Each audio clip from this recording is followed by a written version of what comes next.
Do you know those making an impact in your neighborhood? Maybe they're well known and established, or just getting started. Either way, let's chat. We'll be diving deep into their story, what fuels them, and how they help our community. Hi, I'm Krisha, host of Let's Chat. My goal is to connect those making an impact in the community with you, our listeners. Hi, thank you for joining me. It feels like forever since my last show. September threw us for a curveball, providing 5 Wednesdays during the month. So I had a 2-week break. And just a friendly reminder, Let's Chat is on the every first and third Wednesday of the month. You can catch me on previous episodes on the candyfactorycollective.com. And tonight we're speaking with Chef Oliver.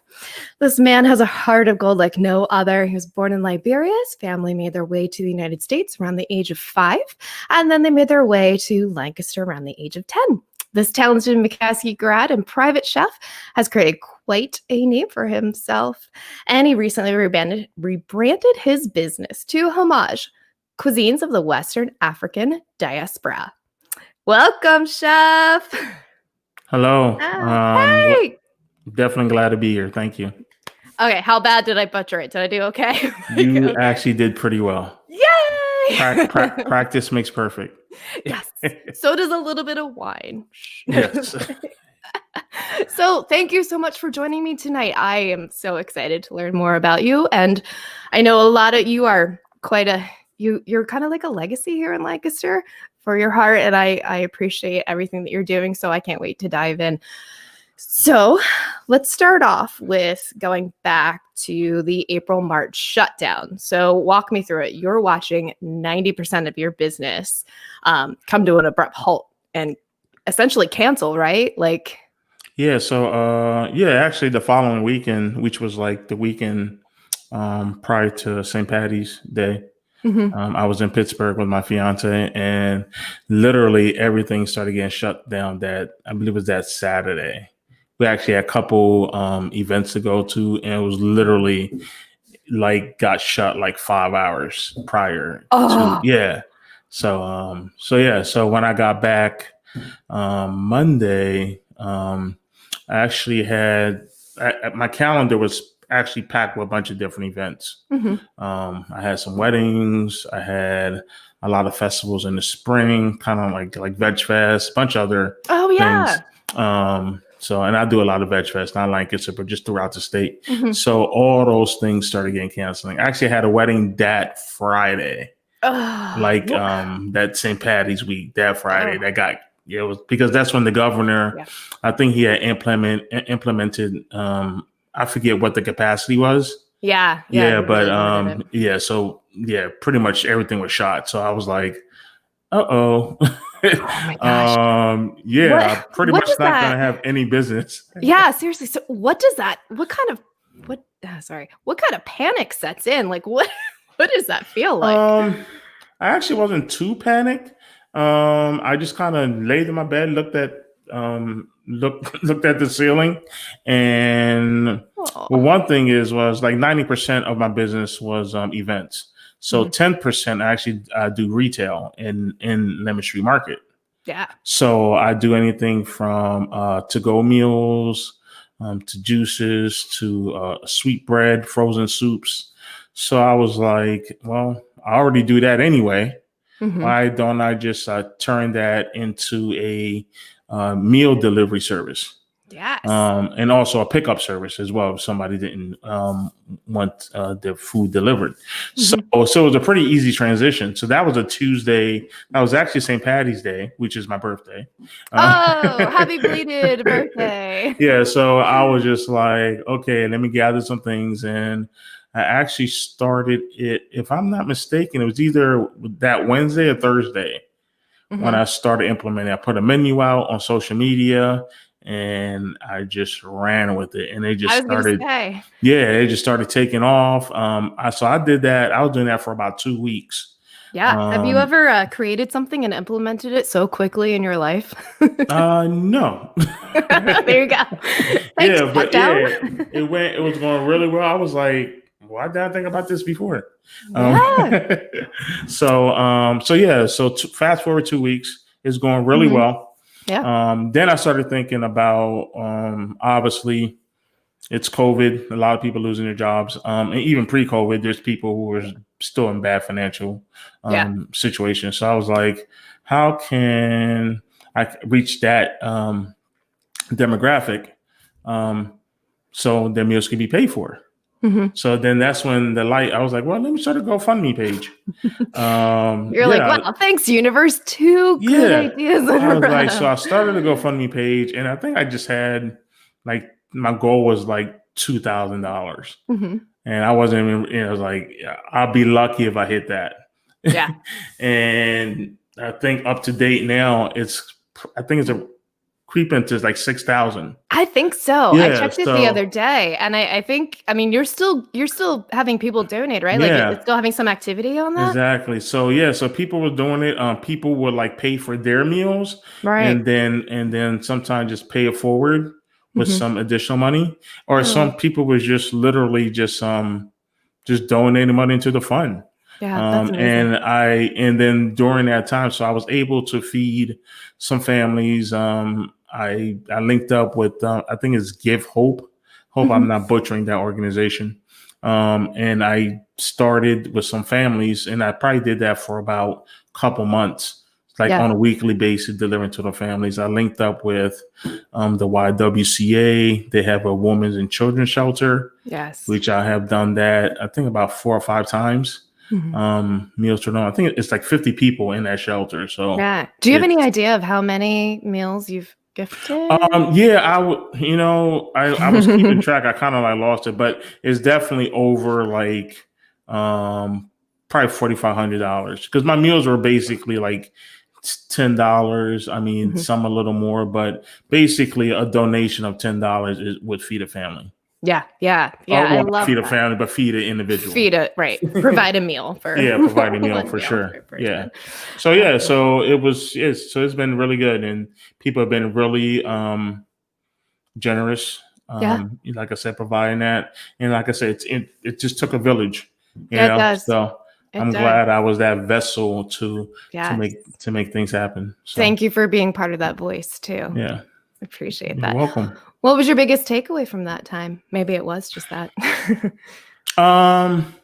Just our biggest takeaway, people can just come together despite like what's going on, even despite the I don't want to get political, but with the rhetoric of I'm on this side versus I'm on that side, regardless of that, people still were able to flood. Come together.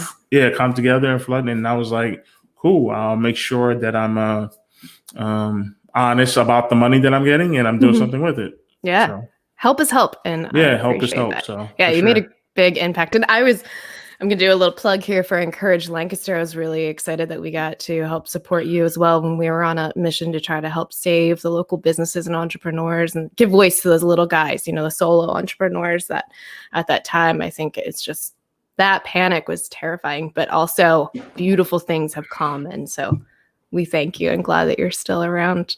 And I should let everybody know that Chef Oliver is he's available for questions. So just drop us a comment there and we can get it over. Ask him anything. He said anything's game. Just kidding. ask away. I mean, he's a transparent open book. So walk me down. I want to talk a little bit about your chef journey and your culinary journey. So walk me through the first time you realized that cooking was your passion.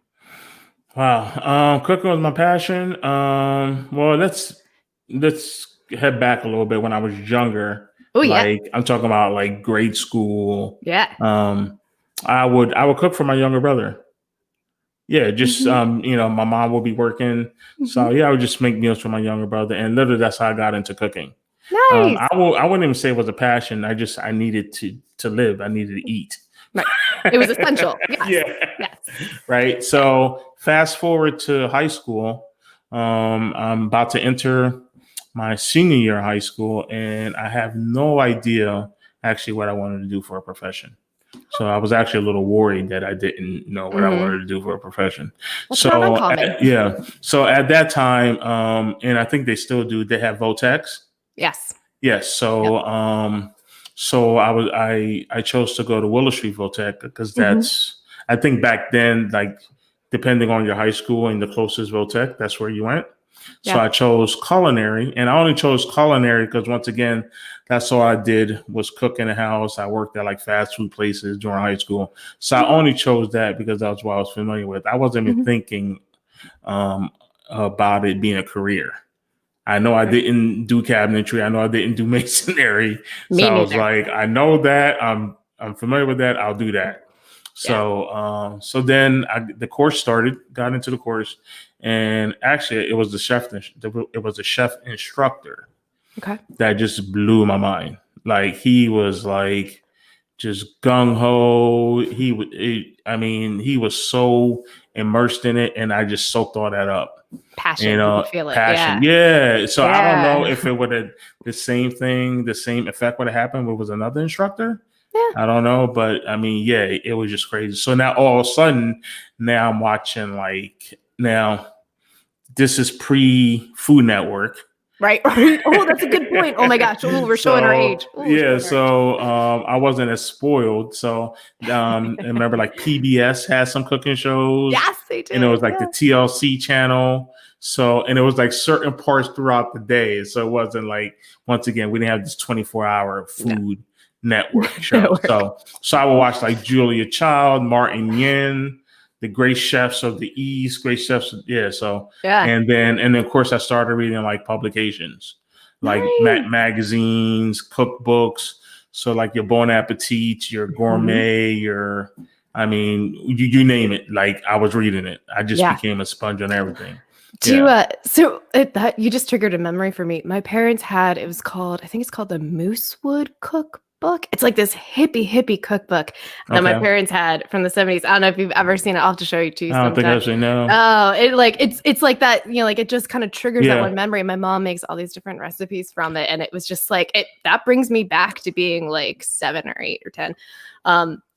It's so crazy. And my daughter over the shutdown, since we were home together, she's been interested here and there into cooking, but she recently discovered that she can definitely make scrambled eggs. And it's like the one thing that I'm like, yes, you can make scrambled eggs anytime. It's one less thing that I have to do. Funny. Awesome. That's funny. So I go from a place beginning of my senior year, not knowing what I wanted to do, to now I can't wait for high school's over so I can start this journey. I felt the same way about art school. It's like, I just can't wait. You know, I go to culinary school and just learn and just immerse myself. So that's what I was. I was just a sponge. Yeah, that is the best way to be. Yeah, it was pretty awesome. So one thing on your culinary, on one of your profiles, I think it might have been your Facebook profile that I saw, you listed African Cuisine Historian. Yes. So what's that? That's so interesting. That's intriguing. So if anybody knows me from social media, specifically Facebook, I'm a historian just in general. I'm a historian of Black and Brown people. So if you will go on my page, I'll usually have and it's usually not every day, but mostly is every day. So it'll be a profile of different, either some type of event that took place or some type of or individual. Yes. And normally I line it up. So if it was, I will line that day that I do it to, it will represent that day. So if it was like, what's the day? October 7th? Yeah. Yeah. So it would be October 7th or whatever year. So that's kind of how I'll do it. Or if or it was an individual, either they were born on that day or they died on that day. Oh, that's so interesting. Yeah, I did.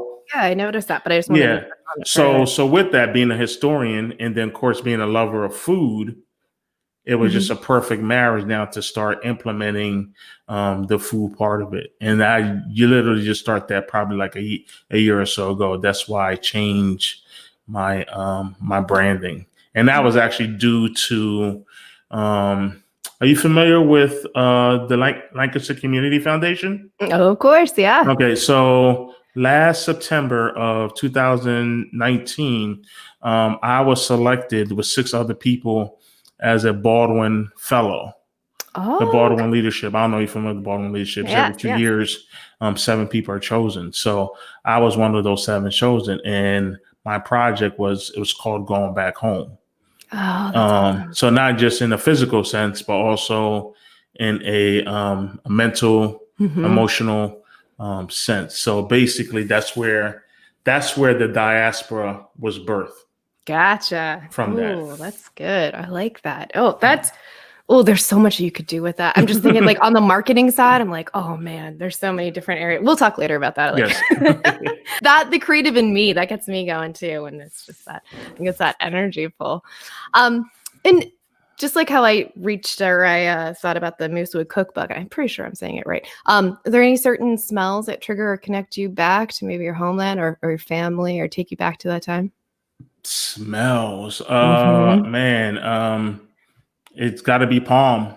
Yeah. Palm. I mean, palm oil, palm butter. I mean, that's West Africa right there. Yeah. You know, yeah. So if I had to choose one thing, it'd be palm. I like that. Can you share with us a tradition that you'd like us to know about? A tradition? Mm-hmm. I would say, as far as tradition, there's a dish that's in West Africa, and then when I say West Africa specifically, if anybody who's a geography nerd, if not, you can just go to your map right now. So Google Map. I'm speaking of going high as north as Senegal, and down to like Angola. Okay. Because that also represented West Africa also in the transatlantic slave trade. But not to go too far because I could just talk forever. But jollof rice, to answer your question. Jollof rice is a West African staple. It's it's a tomato-based rice, so it's reddish. Oh, that's cool. But bunch of aromatics, oils. I mean, you name it. If you look at it and you didn't know it was jollof, there will be a couple things come to your mind. You would probably think of Louisiana jambalaya. Okay. Or Carolina red rice. Yeah, that's right? I was kind of thinking along that line. Yeah, and there's a reason for that, right? Because once again, the diaspora, it's all about the connection back to West Africa. Yeah, I love that. When the enslaved was brought to the Americas, they had to adapt to different situations, different regions, and that's what kind of birthed a lot of these dishes that look alike. Huh, interesting. Yeah.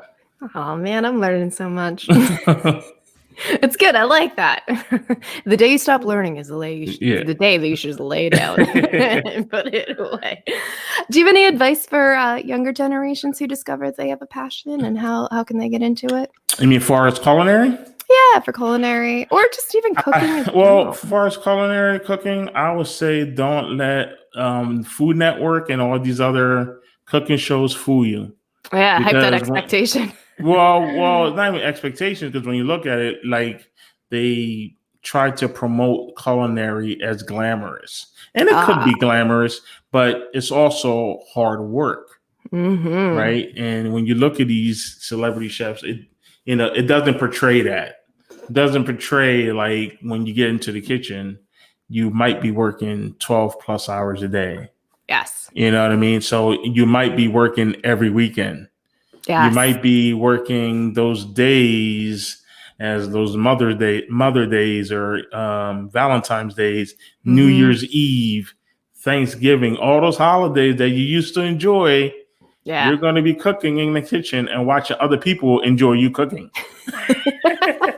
I guess maybe that's a part of a trade-off. Yeah. You know what I mean? So, and I'm not saying that's bad necessarily, but you need to know that you're not going in and it's going to be like all.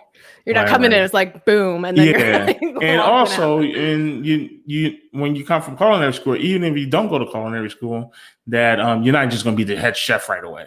Yes. You know what I mean? You're going to have to pay your dues. So, yeah.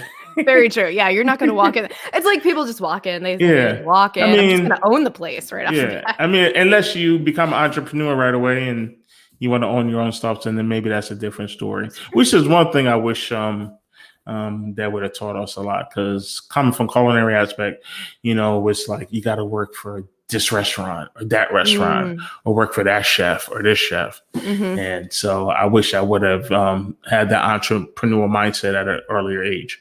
So, yeah, that makes sense. That's a good feedback. Yeah.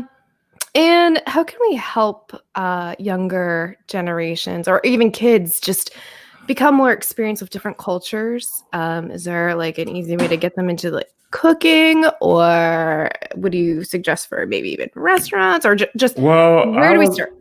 I would say Lancaster is a pretty good place to start right now. It's gotten a lot better. Yeah, and I already showed my age earlier talking about pre-Food Network. But back then, when I was like in high school, coming out of culinary school, like Lancaster didn't really have too many restaurants. No, it was pretty limited back in the mid '90s, and so now it's like this explosion, right? You go somewhere and you can get Thai, or you can get some type of Spanish food, or you could even get Trinidadian food. You can even get, right? My favorite. Right. And you can even go to, now they got that new Persian, that is the Persian spot on Queen Street, right? Yes. So there's all these different like cuisines. And so Lancaster is, going in a good direction. We are. We're spoiled. As far as options, for sure. Oh, yeah. Oh, definitely. Yeah. Like, it's horrible to say that I get irritated at how long it takes to get into places, which that's like a jerk thing to say to me. That's a selfish thing to say. And then also there's so many options that sometimes I can't even make up my mind. I don't even know where to start. But in Moroccan, and it never used to be like that. No, and that's awesome. I really appreciate that. And so in the past, you have you worked with Boys and Girls Club, and currently you're still with the NAACP. Yeah, I'm a treasurer for the NAACP Lancaster chapter. Cool. So yeah, that always keeps me busy too. So, and you mentioned the Boys and Girls Club because I'm actually the chef for the Boys and Girls Club in Lancaster. Oh, so currently. Okay. Currently. So along with my business and along with, like I said, being a treasurer for when do you sleep? I don't.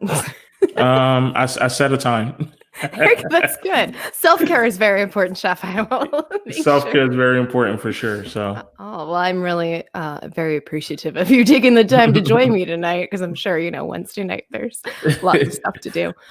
So now we've gone through our culinary experience, and you're thinking of opening your own business. I want to talk about your experience as a Black entrepreneur.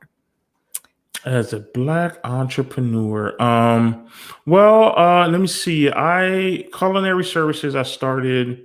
It's about 3 years ago, and I've actually had pretty good experiences with my business. I am also an alumni of Assets.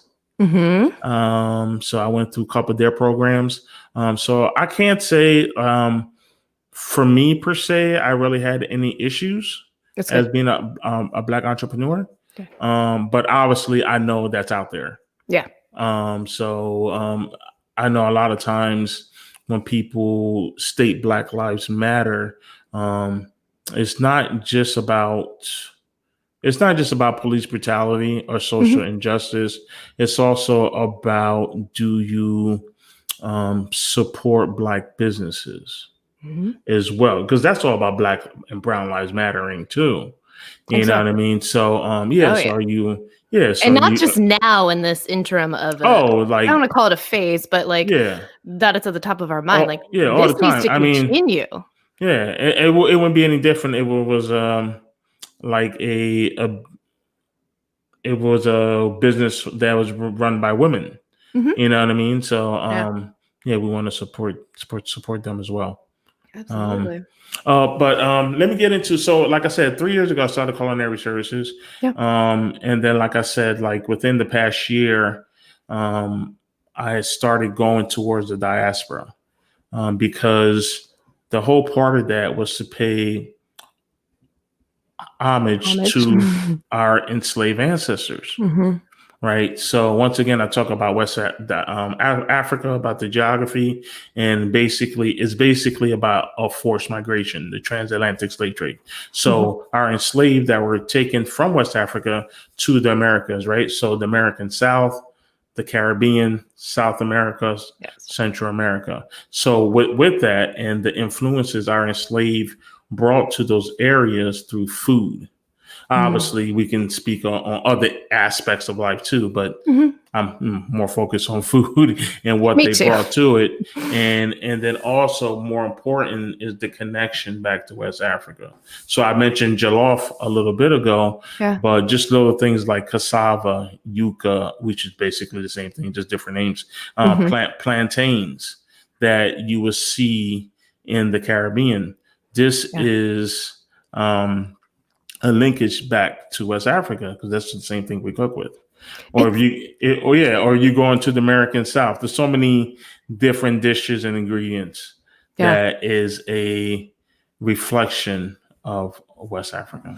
There's such a strong family connection, I feel, within the food, and just that connecting to the moments of, I know when I provide food, I love cooking. I'm a big foodie.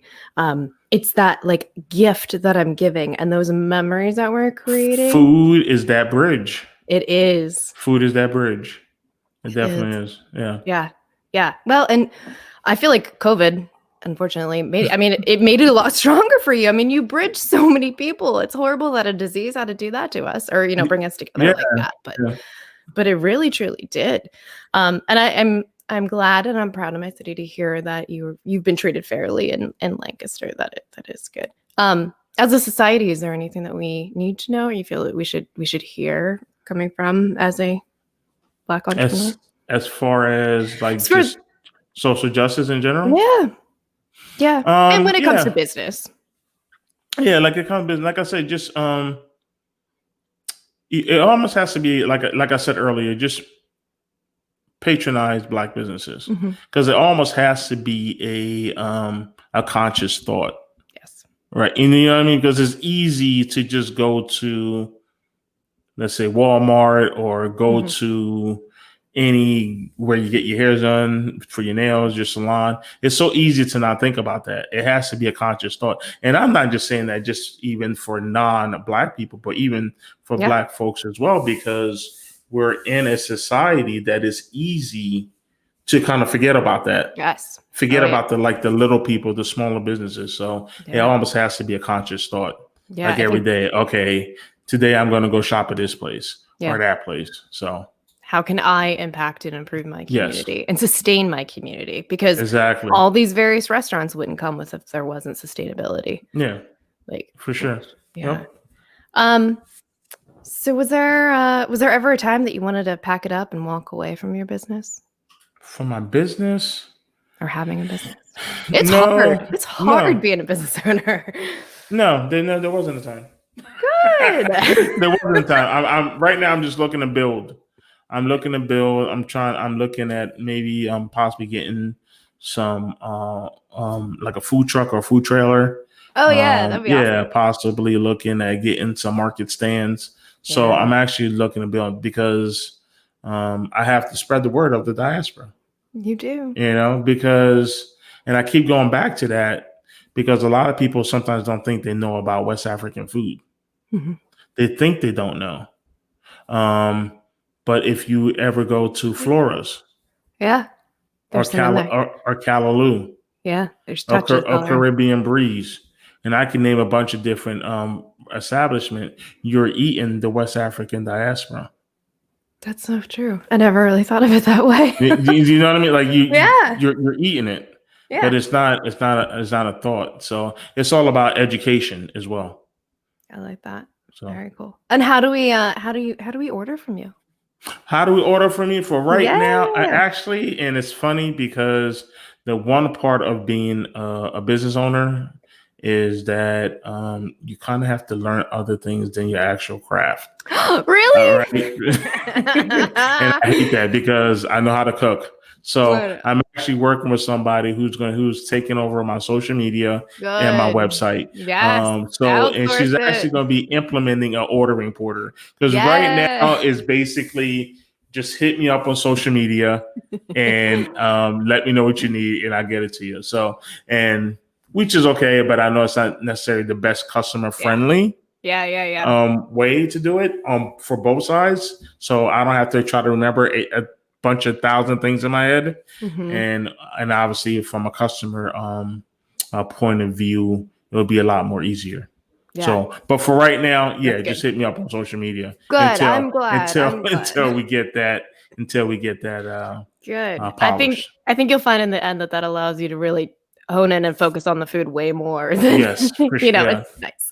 You should just wear one main hat, your chef's hat. You know, Yes, I just outsource. want to cook. You do the financial stuff, you do the social media. I'm good. So. I just want to cook. That's awesome. Are you still doing private chef offerings, or is that kind of on hold right now with COVID? Yes. Actually, I just did one this past Saturday. Oh, Yeah, cool. for a family. It was a 30th anniversary dinner. So Oh, beautiful. yeah. Oh, that's So awesome. yeah, so I did that. So I was excited about that. So I just want to say, And oh, yeah. also I have coming up early November. I want to say, and it'll come up on social media. I think it's either the 7th or the 14th of November. I'll be doing a pop up with Oh, collaboration with Commonwealth. oh, okay. Yeah, at their location on I think it's Pearl Street. Pearl. Yep, on Yeah, Pearl Street. All yeah. right. So I'm trying to get back and do that a little bit more too. Yeah. Once again, the Really diaspora. good. Yes, I like it. Yes, thank you for. Yeah, I will make a mental note. I'll put that in my calendar. Thank you very much. for sure. So I just want to say that you've given so much to our community. How, as a community, can we give back to you? Purchase my food. Yeah, do it. He's amazing. Just really just purchase my food, share my events. Like I just said, like the pop-ups, stuff like that. Write a Even if review. you write a review, even if the candy factory has something that I can Yeah. even do pop-up somewhere. So yeah. Well, we will keep Yeah. you posted. Yeah. So just boost me, share me. So Yeah, sounds good. that's it. I don't think it's anything too hard. No, that's okay. It doesn't have to be. It's just so I didn't really tell you about this part, but I'm gonna give you 3 random pop-up questions. Are you ready? Okay, go for it. Ooh, okay. Who has influenced you? My mother has influenced me. Wow. Who else? Can you tell us why? How? Oh, just her way of life, how she goes about her life. And this is not necessarily just food. Mhm. This is just just who she is. Treat people kindly. And those things will come back to you tenfold. So She sounds like an awesome woman. yeah, she's pretty cool. Yeah, she's got her moments. That's what I say about my mom. She's cool. She's got her pretty moments. cool. Any other influences? Wow. I'll probably say King, Martin Luther King. Mhm. That's an influence once again, just the way that he went about his life. Promoting peace and trying to have a collaboration of all people working together and brighter future for the country. Yeah, So, build that bridge. yeah, Keep build that building bridge. Yeah. Yeah. List your 3 go-to spices. Ooh, go to I know, spices. These are good, All aren't right, since I'm all over the diaspora, it's got to be curry. they? Uh-huh. Like yellow curry spice. That would definitely be one. I'm a garlic person Oh, yeah. Mm-hmm. and a ginger person. So Ooh, those okay. 3. Okay. All right. I'm a little ginger. I don't know. It's supposed to not give you indigestion, but it gives me wicked indigestion. I just don't Ginger is good understand. for you. I know. I don't get it. It just does not like me. It doesn't like you? It does not. Can you name one thing you would like people to know about you as a person? That's one thing people would like to know about me is that I have to think about that one. This is why I don't give anybody a heads up ahead of time. You know that I'm easygoing. That I love history. So that's one. If nobody knew that, history nerd, got it. I love history. And actually, if I could go back to school, if I wanted to, I don't know why I would do that to myself, but if I wanted to go back to school, it will probably be to study food history. Food history. Yeah. Specifically, once again, of the diaspora.